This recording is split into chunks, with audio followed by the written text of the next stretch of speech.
Thank you, everybody, for watching I-80 Sports. Thank you again. And today we are talking Western and Eastern Conference Finals for the NHL Playoffs.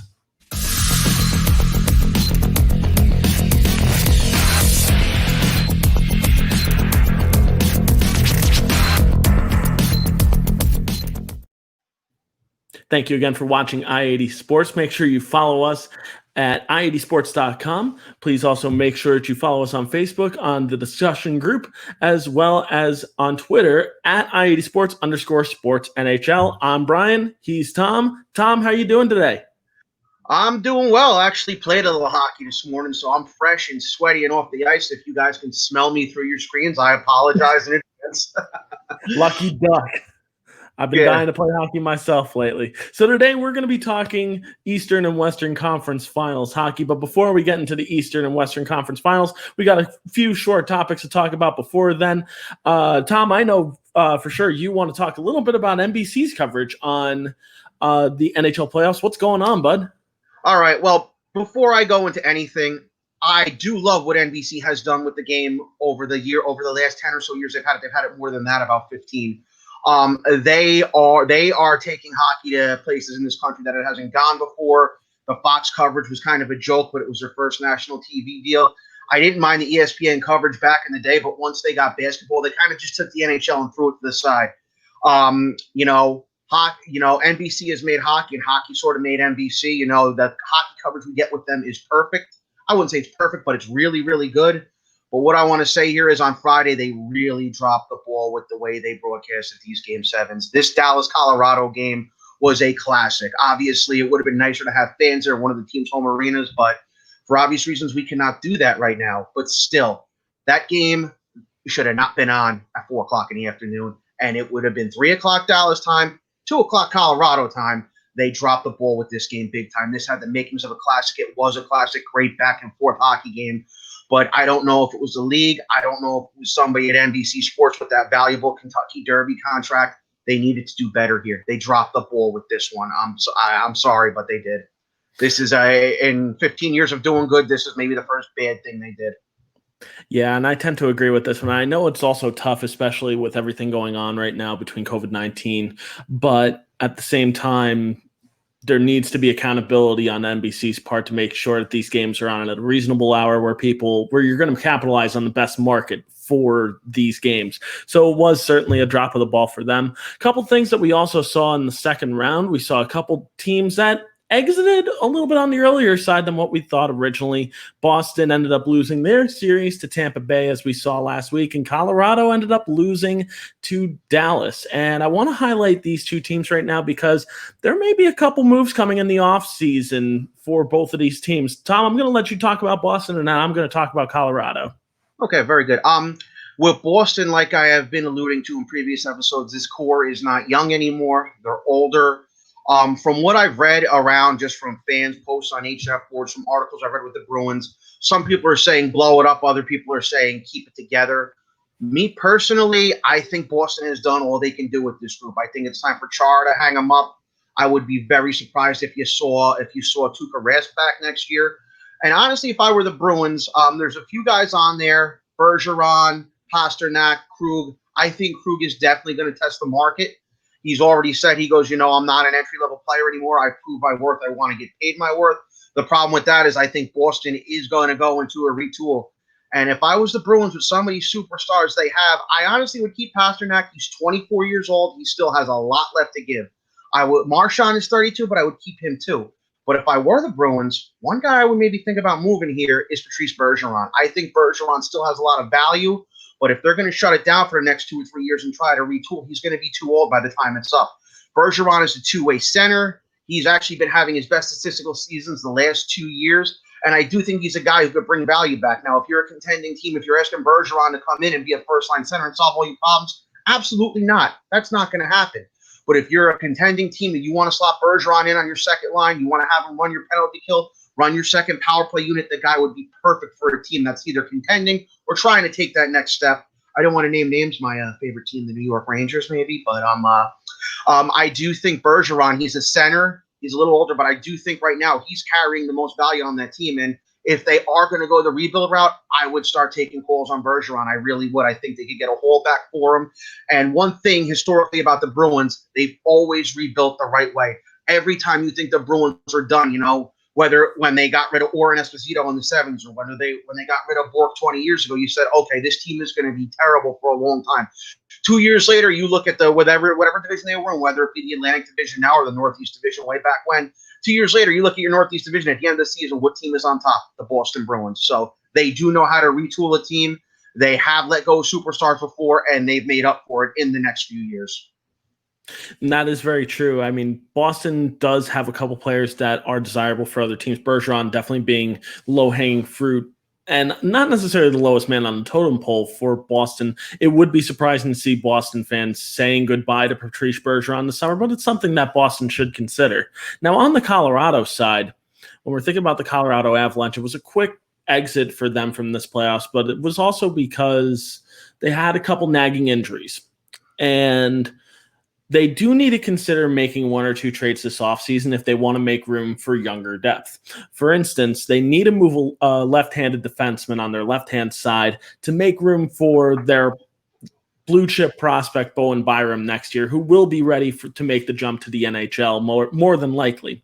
And on the left-hand side, currently looking at their depth chart, they've got Ryan Graves, they've got Nikita Zadorov, and they've got Ian Cole.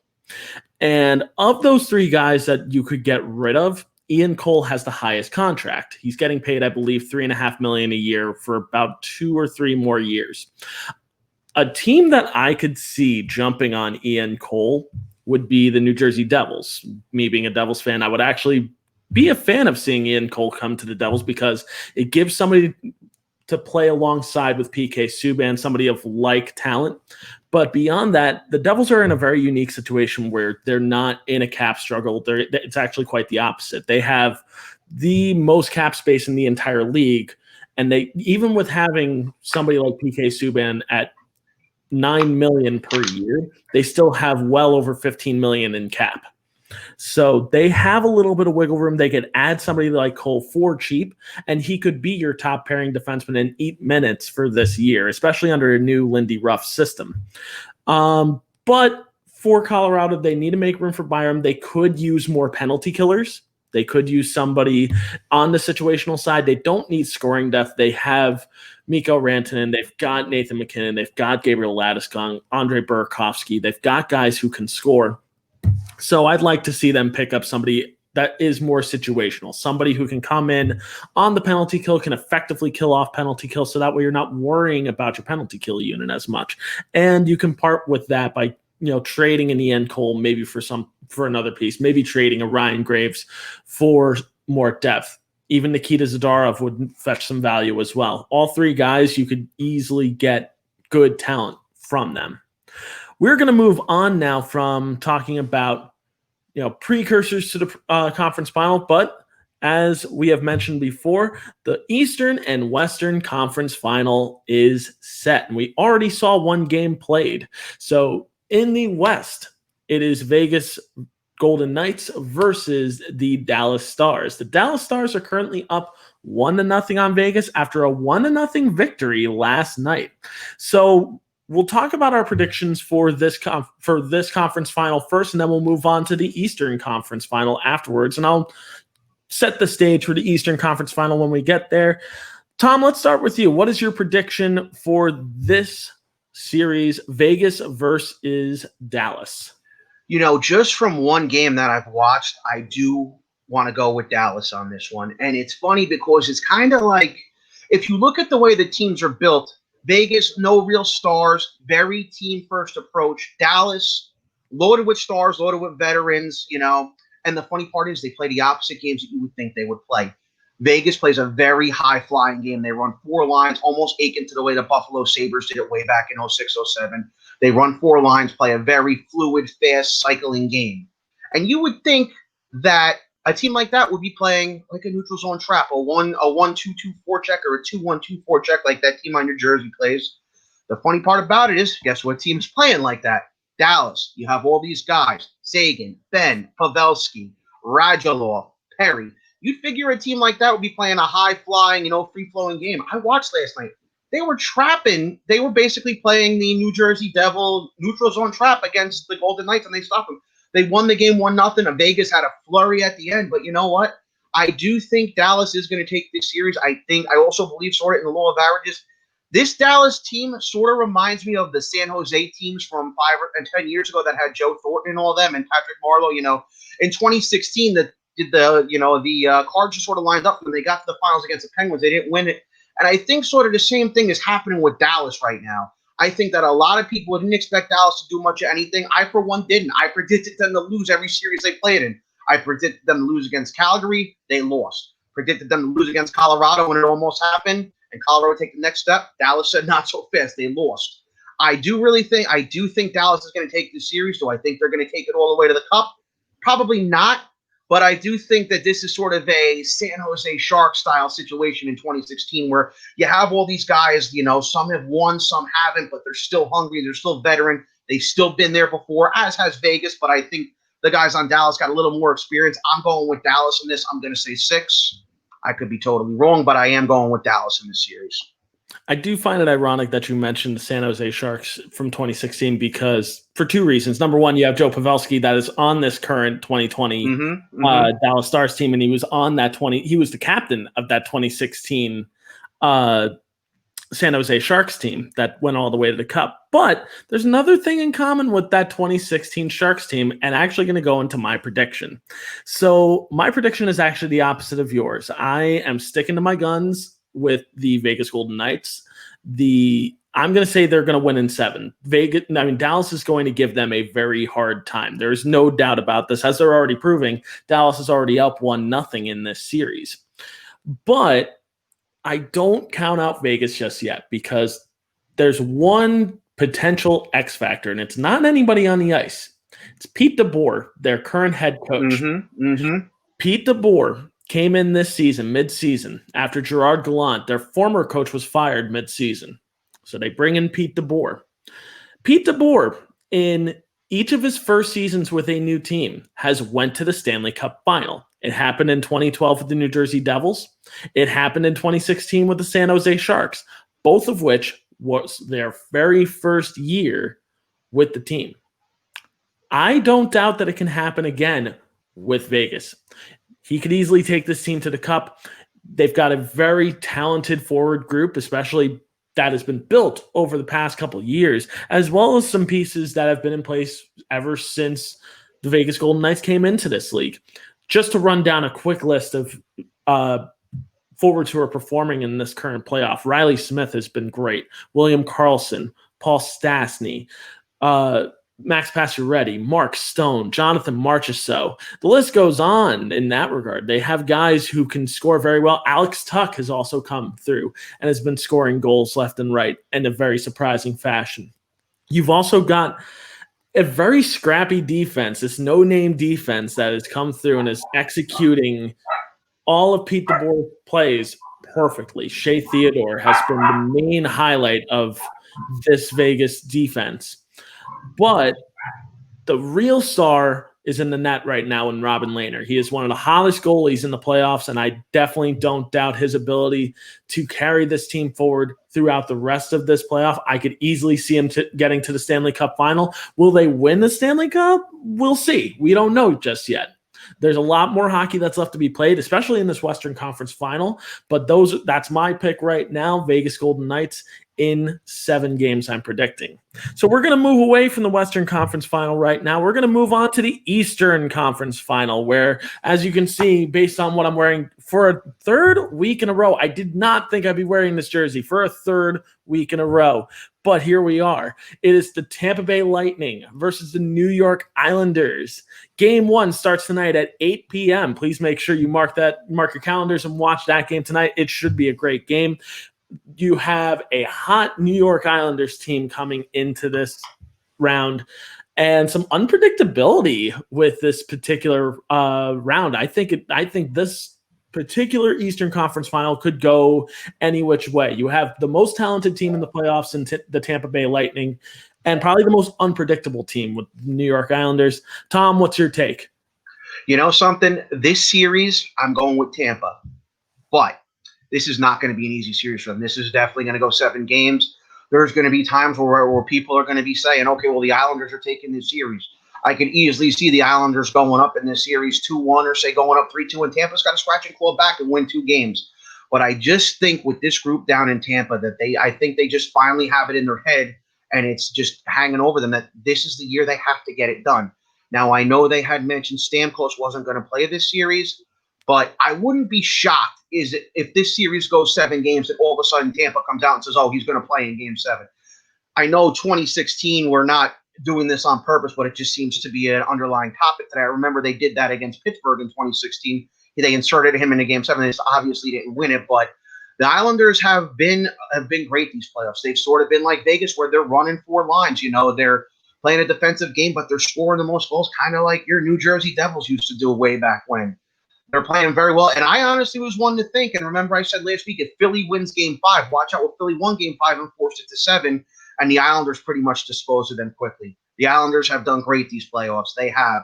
They've scratched and clawed. They've earned every victory they have. But I just think that this group in Tampa is just going to say enough's enough. It's not going to be an easy series win for them. I think it's definitely going 7. I could even see game 7 going double overtime if we get to that point.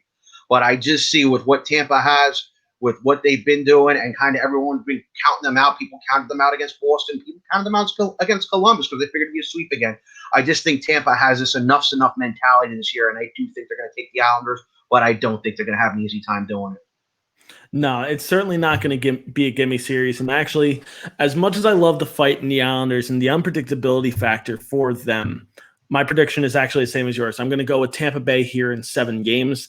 They have a deeper offense with one of the best third lines in hockey, and that third line consists of Blake Coleman, Yanni Gourde, and Barclay Goodrow, usually on a nightly basis for that line 3, which is one of the best third lines in all of hockey. That's a top 6 line on most NHL squads right now.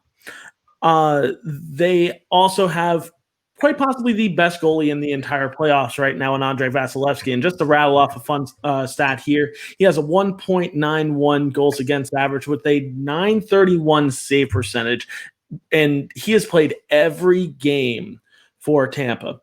It's an unreal number in this playoff so far. He has been just a shutdown goaltender in this current playoff, in the 2020 playoffs. But just as much as I'm hyping up the Tampa Bay Lightning, don't count out the New York Islanders. The New York Islanders are going to give Tampa Bay a major run for their money. Their second line has been one of the deadliest lines in hockey with Brock Nelson, Josh Bailey, and Anthony Beauvillier. They have been very, very good together. If there's one thing this Islanders team has going for them, it's chemistry. They have so much chemistry together, and they're so well coached. Barry Trotz is the head coach of this Islanders team, and he is one of the best coaches in hockey right now. He is a very well-respected coach, and he has got this team running on all cylinders right now. And he won the Stanley Cup with the Capitals a few years back.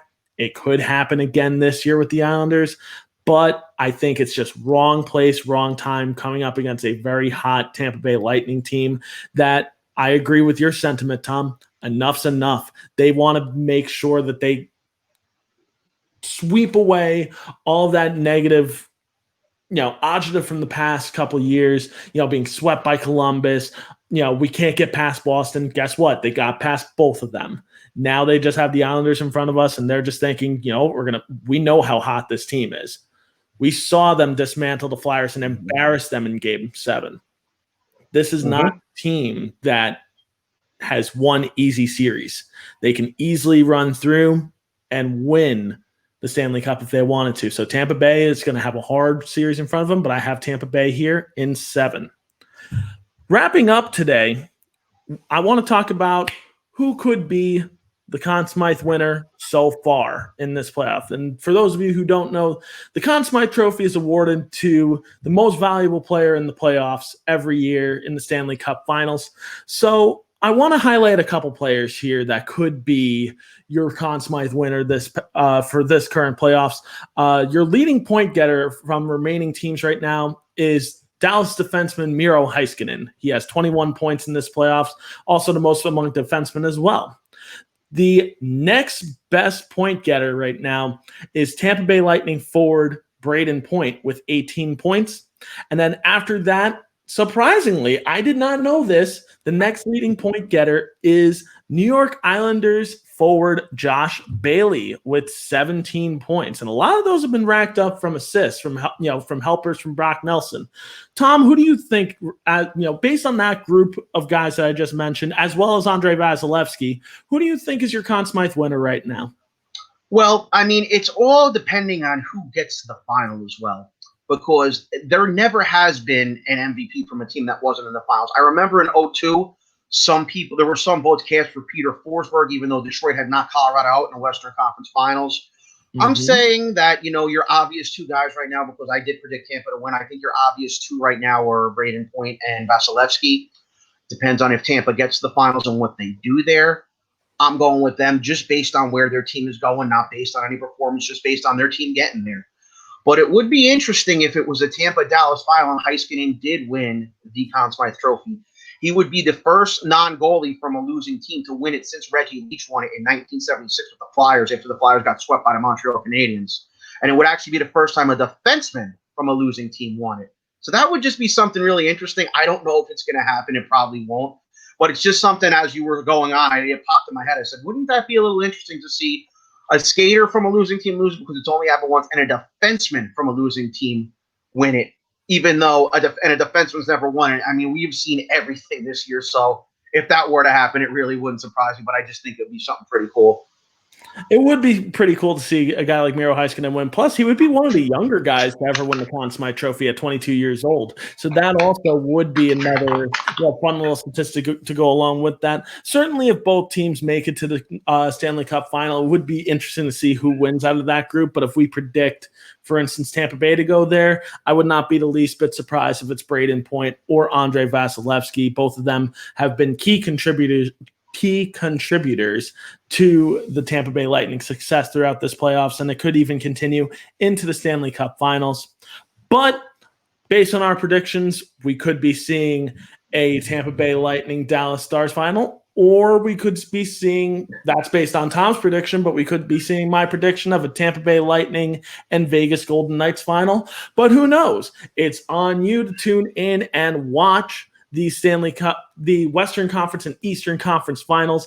For those of you that want to watch tonight, the Eastern Conference Final starts tonight at 8 p.m. between the Tampa Bay Lightning and the New York Islanders. Make sure you watch. Make sure you tune in. Comment on this video as well for different things that are happening throughout the playoffs. Tom and I will certainly be checking this video for any comments that roll through. We answer regularly. So certainly if you have questions that roll through or comments, we'll be sure to join the discussion. And if you want to join the discussion in the future, please make sure that you follow us on our Facebook page at I80 Sports Discussion Group. Make sure you also follow us on Twitter at I80 Sports NHL. And of course, catch us on our website at i80sports.com. You can catch us here every Monday night for NHL content on your I80 Sports YouTube channel.